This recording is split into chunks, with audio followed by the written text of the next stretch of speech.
ओम नमो भगवते वासुदेवाय। नमस्कार दर्शक बंधु, मु आपको मोर यूट्यूब चैनल आस्ट्रोधर्म प्रकाश को स्वागत करुछि। दर्शक बंधु, आज आम 12 गोटी राशि मध्यरु गोटे राशि व्यक्ति विशेषकर नवेम्बर 2025 राशिफल विषय आलोचना करिबा। एही मासिक राशिफल लग्न राशि एवं चंद्र राशि उपर आधारित। आसंतु प्रथमे देखिबा नवेम्बर 2025 रे राशि चक्र रे ग्रह मानकर स्थिति किपरि अछि। बृहस्पति कर्कट राशि रे अवस्थान करुछंती, केतु सिंह राशि रे अवस्थान करुछंती, रवि एवं शुक्र तुला राशि रे अछंती। 16 नवेम्बर दिन रवि बिच्छा राशि को चलन करिवे। मंगल एवं बुध बिच्छा राशि रे अवस्थान करुछंती। राहु कुंभ राशि रे अछंती एवं शनि मीन राशि रे अछंती। एहा थिला नवेम्बर 2025 रे राशि चक्र रे ग्रह मानकर स्थिति। यदि आपणकर किछि निर्दिष्ट समस्या थाए एवं निज जातकर ज्योतिष शास्त्र सम्मत एनालिसिस करबा को चाहुथांती, तेबे वीडियो रे दिया जाइथिबा नंबर रे जोगाजोग करंतु। वर्तमान पर्यंत जदि मो चैनल को आपण सब्सक्राइब करि नांती, तेबे सब्सक्राइब निश्चय करंतु। भिन्न भिन्न ग्रह मानकर गोचर रे चलन बा राशि परिवर्तन, ग्रह मानकर वक्री चलन, ग्रह मानकर शुभ एवं अशुभ जग विषय रे मो चैनल रे बहुत इनफॉर्मेटिव वीडियो अछि, ताकू देखंतु एवं यार प्रभाव एवं प्रतिकार विषय रे जानंतु। आसंतु जानिबा मिथुन राशि रो व्यक्ति मानकर नवेम्बर 2025 रो मासिक राशिफल किपरि अछि। मिथुन राशि रो अधिपति ग्रह हेउछंती बुध, जे कि बिच्छा राशि रे षष्ठ स्थान रे अवस्थान करुछंती। मात्र बृहस्पति आपणकर द्वितीय स्थान रे अवस्थान करुछंती एवं बृहस्पतिंकर दृष्टि षष्ठ स्थान को रहुछि। द्वितीय बृहस्पति अत्यंत शुभ फल प्रदान करंती। तेणु स्वास्थ्य दृष्टि नवेम्बर 2025 आपणकर बहुत भल रहिबो। द्वितीय बृहस्पति धन धान्य जश प्राप्ति करांती। आय हेबो, लाभ मध्य हेबो। आपणकर आयाधिपति मंगल स्वस्थान बिच्छा राशि रे अवस्थान करुछंती। वाणिज्य व्यवसाय रे बहुत भल प्रदर्शन करिवे, उन्नति हेबो। जदि नूतन बिजनेस आरंभ करिया को चाहुथिबे, तेबे सफल हेबे। आपणकर सप्तमाधिपति हेउछंती बृहस्पति, जे कि आपणकर धन स्थान रे अवस्थान करुछंती। जदि पार्टनरशिप रे बिजनेस करुथिबे, तेबे बहुत भल समय रहिबो।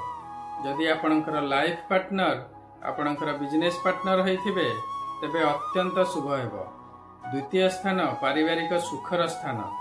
द्वितीय स्थान रे सप्तमाधिपति बृहस्पति अवस्थान करुछंती। वर्तमान बृहस्पति तांकर उच्च राशि कर्कट राशि रे एवं स्व नक्षत्र पुनर्वसु नक्षत्र रे अवस्थान करुछंती। तेणु परिवार मध्य रे सुख शांतिर परिवेश रहिबो। निज जीवन साथी सहित मधुर संपर्क रहिबो।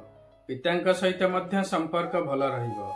परिवार रे धर्मानुष्ठान बा शुभ कर्म इत्यादि आयोजन हेबो। परिवार रे धर्म कर्म एवं पूजा पाठ इत्यादि हेबो। समस्ते मिसी धर्मस्थान बा देवालय भ्रमण करने को मध्य जाई पारंती। आपणकर पंचमाधिपति शुक्र पंचम स्थान रे स्वस्थान रे अवस्थान करुछंती।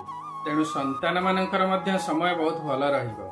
स्वास्थ्य भल रहिबो एवं आपणक सहित संपर्क मध्य सेमानकर भल रहिबो। सेमाने विद्या शिक्षा रे मध्य भल प्रदर्शन करिवे। मिथुन राशि रो विद्यार्थी माने मध्य विद्या शिक्षा रे उत्तम प्रदर्शन करिवे। उच्च शिक्षा पई जदि चेष्टा करुथिबे, तेबे सेथिरे सफल हेबे। नवेम्बर 2025 रे प्रेम संपर्क रे मध्य मिथुन राशि रो व्यक्ति मानकर समय भल रहिबो। आपणकर वैवाहिक जीवन सुखमय रहिबो। जदि विवाह पई चेष्टा करुथिबे, तेबे विवाह हेबार मध्य संभावना देखा देबो। दशम स्थान हेउछि कर्म क्षेत्र स्थान बा क्यारियर स्थान। दशमाधिपति बृहस्पति द्वितीय स्थान रे अवस्थान करुछंती। द्वितीय स्थान हेउछि कर्कट राशि। कर्कट राशि रे बृहस्पति उच्च अटंती एवं वर्तमान से निजर स्व नक्षत्र पुनर्वसु नक्षत्र रे अवस्थान करुछंती। आपणकर दशम स्थान रे शनि अवस्थान करुछंती। दशम शनि मध्य अत्यंत शुभ फल प्रदान करंती। कर्म क्षेत्र रे आपण उत्तम प्रदर्शन करिवे। कर्म क्षेत्र रे बहुत उन्नति करिवे। प्रमोशन एवं इंक्रीमेंट हेबार मध्य संभावना रहिबो। आपणकर उच्च ऑफिसर सहित संपर्क रे उन्नति हेबो। चाकरी जदि करिया पई चेष्टा करूथांती तेबे निश्चय सफल हेबे।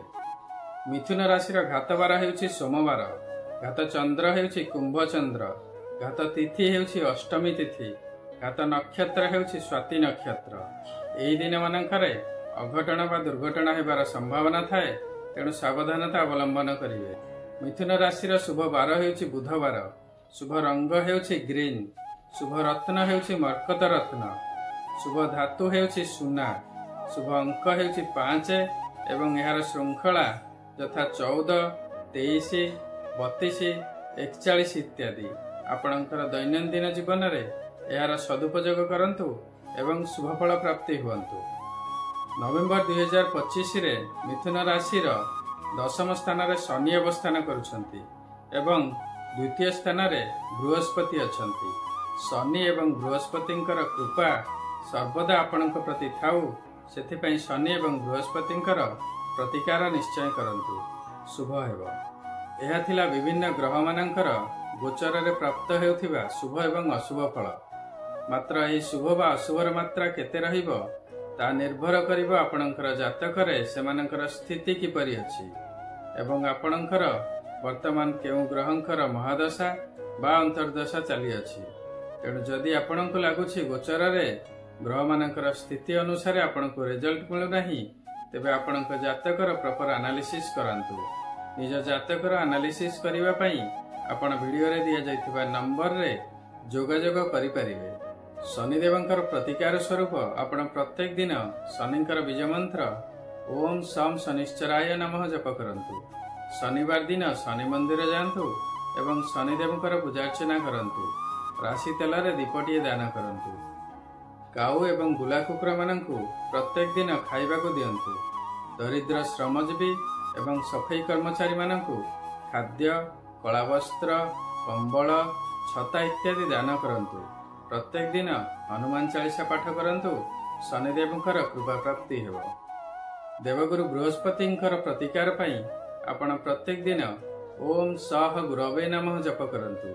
जदि गुरु दीक्षा नहीं थिबे तेबे गुरु मंत्र जप करंतु। निजर इष्ट देवता बा इष्ट देवींकर श्रद्धा पूर्वक प्रत्येक दिन पूजा करंतु।